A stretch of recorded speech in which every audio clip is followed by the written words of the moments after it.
Voilà, vous avez certainement reconnu Mélanie Bété-Bembia parmi les anciens élèves et puis Yves-Marc Medjo qui en ce moment est du côté de l'Italie, couvre la visite du tas du chef de l'État, Paul Biya, donc le président de la République. Il est parmi les buteurs de ce match entre les Vauctois, les anciens Vauctois et les retraitants. J'accueille Paul Roger Zenam, donc styliste designer camerounais basé à Milan en Italie et le fondateur de la marque Zenam. Il a fait de sa passion pour l'art vestimentaire une véritable profession.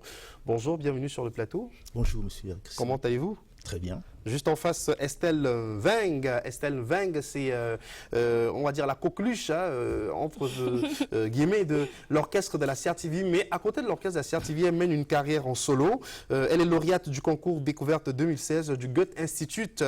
Et elle se prépare donc à participer au Salon international des voix de femmes qui démarre ce 22 mars à Douala. Il va s'achever le 25. Elle jouera demain à Douala. Estelle, bonjour. Bonjour. Comment ça va? Ça va. On vous a tellement vu sous le prisme de chanteuse dans l'orchestre de la CRTV que beaucoup oublient que vous avez une carrière en dehors de la CRTV, une carrière d'artiste chanteuse.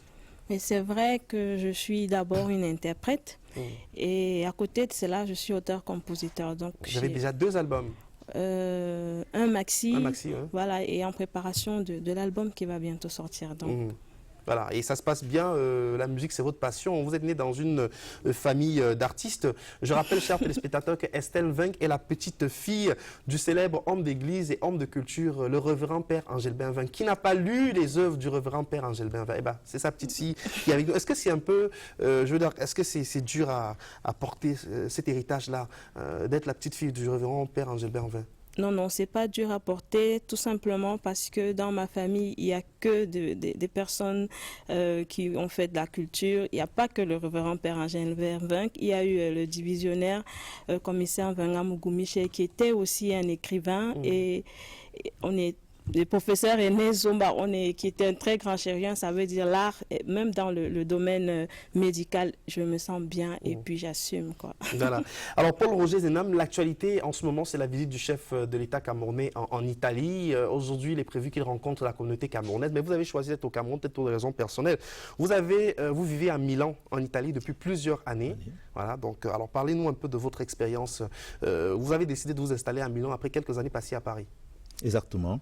Je suis arrivé en Italie en 2012 exactement, après un bref séjour en France. À la base, je suis venu pour travailler comme tout immigré. Et je suis rentré dans la mode par hasard. C'était une passion que j'avais depuis ma tendre enfance, depuis le Cameroun, mais je n'avais jamais imaginé de pouvoir en faire une carrière. Il faut dire que votre maman était couturière, elle est couturière. Exactement, exactement. Donc vous avez certainement été influencé par maman. Je pense oui, mais aussi au lycée j'aimais beaucoup m'habiller, je faisais toujours un peu de la recherche, j'avais un accoutrement un peu très recherché. On a un aperçu de vos créations en ce moment en images, oui. Et puis vous avez décidé. Alors Milan aussi, il faut dire, voilà, là c'est une photo de vous avec une grande personnalité du monde de la mode. Oui, ça c'est M. Armani. Armani, exactement. Giorgio Armani. Giorgio Armani, c'était cours de ma première collection à Milan. Justement, donc j'ai été surpris de sa présence dans la salle exactement et sincèrement ça m'a fait un réel plaisir. Et Milan c'est la capitale de la mode parce qu'il faut dire que la mode bouge énormément du côté de Milan. On a notre photo de vous aussi. Hein. Oui, exactement, c'est M. Paul Smith, c'est pas l'anglais Paul Smith. Si vous avez une idée. Tout à fait. Alors, vous proposez, vous vivez à Milan, on sait que le glamour, le chic italien, et voilà. Mais vous proposez une démarche assez particulière. C'est une mode qui est raffinée, mais avec l'Afrique qui reste très très présente dans vos créations. Parce qu'on voit les tissus, vous explorez les tissus africains, les tissus, le bogolan, le ndop. Parlez-nous un peu de votre approche artistique. Oui, exactement. Je suis pour une mode assez multiculturelle. Parce que déjà, je suis un métis culturel. Je suis camerounais, avec la colonisation, j'ai appris le français, la culture française aussi. Donc, en fait, ce que je présente, je monte dans un mode exactement, c'est un mélange de culture africaine, de culture occidentale internationale. Avec l'exploration dans l'univers du tissu. Le pagne, pour vous, c'est très important. On a vu qu'il y avait des mannequins. Là, c'est, je crois, Miss Univers Italie. Oui, Miss Univers Italie 2015, je crois. Oui. Alors vous arrivez à habiller les Occidentaux comme ça, ils acceptent facilement de porter le pagne d'Afrique? Est-ce que ça ne reste pas quelque chose de très exotique aussi? Est-ce qu'ils arrivent à porter facilement toutes vos créations? Oui, les Européens sont assez ouverts, très très ouverts. Là, c'est une mode assez... Alors, on a d'autres tenues aussi qui défilent, hein, finalement, d'autres créateurs qui défilent. Oui, ça c'est ma dernière collection, celle que j'ai présentée au musée du Louvre à Paris. Et là, c'est un showroom de Milan, avec mon mannequin vedette. Mais en tout cas, bravo, hein, vous représentez plutôt bien les couleurs du Cameroun en Italie. Estelle Weng, ça fait quand même chaud au cœur de voir ces Occidentaux porter des tenues d'origine africaine. Ça veut dire que la mode africaine aussi a sa place dans... La mode africaine, elle a toujours eu sa place. Et je pense qu'il est grand temps que la diaspora revienne, retour aux sources et que ça puisse être propulsé de plus belle encore. Alors Estelle Weng, vous êtes lauréate, je le disais tout à l'heure, du concours Découverte 2016 du Goethe Institute. Et aujourd'hui, vous proposez un projet musical qui est, on va dire, ancré dans l'ethnofusion. C'est un mélange de jazz, de rythme bantou. Vous avez les wanga, les kang. Pour vous, c'est bien aussi de vous balader dans tous ces rythmes-là du patrimoine culturel camerounais? Oui, c'est une très belle expérience parce que c'est en fait ce que je suis, c'est en fait ce que nous sommes. Le jazz, il n'est pas européen à la base, il est africain. Tout à fait. Le blues, il est africain à la base. Donc les Européens ont juste eu la méthode de vulgariser ça. Mais je crois qu'aujourd'hui, je fais partie des chanteuses qui recommencent à réexplorer tous ces rythmes-là et je pense que ça ira pour le mieux. Et demain, vous êtes en spectacle à Douala, dans le cadre du Salon international des voix de femmes? Oui, je serai en spectacle demain à Douala pour le cadre du Salon international des voix de femmes, des voix de femmes. Et je tiens d'abord à dire merci à tous ces tourneurs et directeurs de festivals qui ont sélectionné mon projet parce que c'était sur étude de dossier. Ça fait pratiquement 1 an que ces études de dossier se sont faites.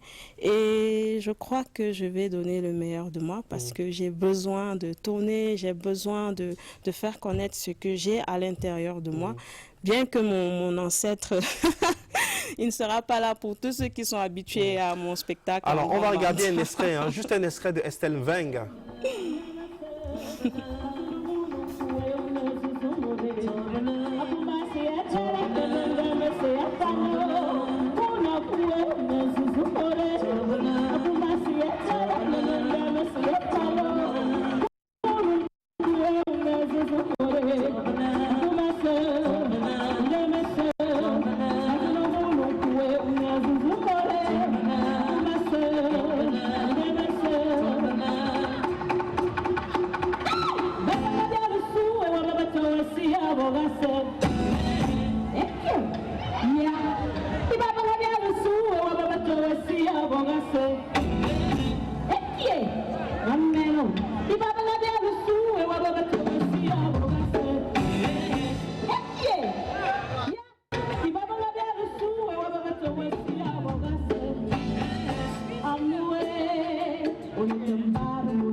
Voilà donc Estelle Weng, c'est un extrait. Hein, demain à Douala, ça se passe où demain?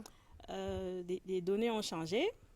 Ce sera la Chaumière. À la Chaumière Club oui, ce sera la à Bonapriso. C'est ouvert, c'est juste 2500 voilà, avec donc, une consommation. Tout à fait. Alors, Paul-Roger Zenam, je reviens à vous. Vous vivez en Italie, à Milan. On sait qu'il y a une forte communauté camerounaise qui réside en Italie. Allez, parlez-nous un peu de votre intégration en Italie. Est-ce que cela a été facile venant de Paris? Est-ce que cela a été facile pour vous? Pourquoi Milan? Parce que c'est la capitale de la mode. Pourquoi pas Rome ou d'autres villes italiennes? Parlez-nous un peu de votre intégration en tant qu'Africain camerounais en Italie. Milan déjà parce que c'est la capitale économique et c'est là où il y a plus de possibilités d'intégration, s'épanouir. C'est déjà la base, c'est pourquoi j'ai choisi Milan. Et en plus du fait qu'il y avait une forte communauté camerounaise à Milan, vous savez, l'Italie a une convention avec le Cameroun. Chaque année, ils accueillent des étudiants camerounais qui ont eu le CELI, qui est le diplôme italien, de langue italienne.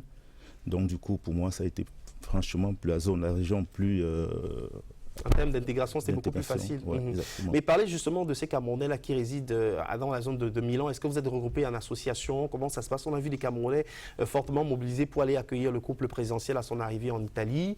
Alors, comment vous êtes organisé à Milan, Camerounais? Vous vous rencontrez? Vous avez une association? Exactement. Il y a une association des Camerounais de la Lombardie, de toute la région Lombardie. On se rencontre de temps en temps. Et il y a un consulat. Il y a quelques mois, nous avons déjà un consulat à Milan. Avant, c'était à Florence. À Milan, nous avons un consulat en ce moment. Et ça se passe assez bien. Alors, vous avez défilé au musée du Louvre à Paris. C'est très prestigieux. Mais vous n'avez jamais eu l'occasion de présenter vos collections au Cameroun. Qu'est-ce qui se passe? C'est très compliqué de présenter son travail au Cameroun sur le plan professionnel pour un designer qui travaille à Milan. Parce que déjà, on a un bureau de presse, on a toute une équipe qui vous suit et ils veulent surtout comprendre exactement quel intérêt ils ont à présenter une collection dans un pays où les choses ne sont pas très bien organisées. Le pouvoir d'achat ne permet pas de décoller facilement là, parce qu'il s'agit de cela. Vous faites la mode pour le business. Pour le business, exactement. Oui. Parce qu'on achète des vêtements, c'est une véritable industrie. C'est une véritable industrie et malheureusement, les États africains n'ont pas encore compris que la mode peut participer au développement économique d'un pays. Et vous rêvez toujours d'habiller des personnalités africaines, des chefs d'État africains, pourquoi pas? C'est mon rêve, pourquoi pas. C'est un des rêves que je caresse. Voilà. En tout cas, merci beaucoup d'être venu sur le plateau ce matin. Et puis, bon retour à Milan. Peut-être un petit mot à ceux qui nous regardent via le bouquet africain en italien. Peut-être à ceux qui nous regardent ce matin du côté de l'Italie. Qu'est-ce que vous avez envie de leur dire? Regardez votre caméra. Alors, a tutti miei amici italiani, vi dico tanti saluti, tanti baci dal Cameroun. Voilà, merci. Comment ça se dit merci? Grazie. Grazie. Voilà, merci infiniment d'être venu. Et bon séjour au Cameroun. On peut vous retrouver sur Facebook, Paul-Roger Zenam. Paul-Roger Zenam sur Facebook ou sur Instagram. Paul-Roger Zenam. Merci infiniment et continuez à faire briller le Cameroun en Italie, hein, même au-delà, avec votre marque Zenam. Voilà, c'est dans le domaine de la haute couture. Exactement. Estelle Weng, notre coqueluche à l'orchestre de la CRTV, mais bon, elle n'est pas là pour parler de l'orchestre de la CRTV, elle est là pour nous parler de son spectacle de demain, à la Chaumière Club de Douala, Bonapriso, dans le cadre du Salon international des voix des femmes. Alors, les projets immédiats, il y a ce concert, mais après l'album aussi? Oui, après l'album, mais un autre maxi de 4 titres qui sera bientôt disponible avant la fin du mois de juin. Mais je voudrais ajouter quelque chose. Si je vais à FEM, je ne vais pas seulement pour Estelle Weng. Je fais partie de l'orchestre de la CRTV. Je suis une vitrine pour la CRTV. Et peut-être au travers de cela, ça va pousser les gens à beaucoup s'intéresser aux chanteurs de la CRTV qui ont aussi des projets qui peuvent porter la CRTV encore plus haut. Vous êtes une des ambassadrices en tout cas de la CRTV à travers ce que vous faites. Alors un acapella, hein, Paul-Roger Zenam, ce serait bien qu'on écoute Estelle nous faire un petit acapella quand même, hein, on sort d'émission avec un acapella d'Estelle. Voilà, mais vous allez m'aider parce que chez nous en Afrique c'est le partage, hein, la musique. D'accord, vous faites juste...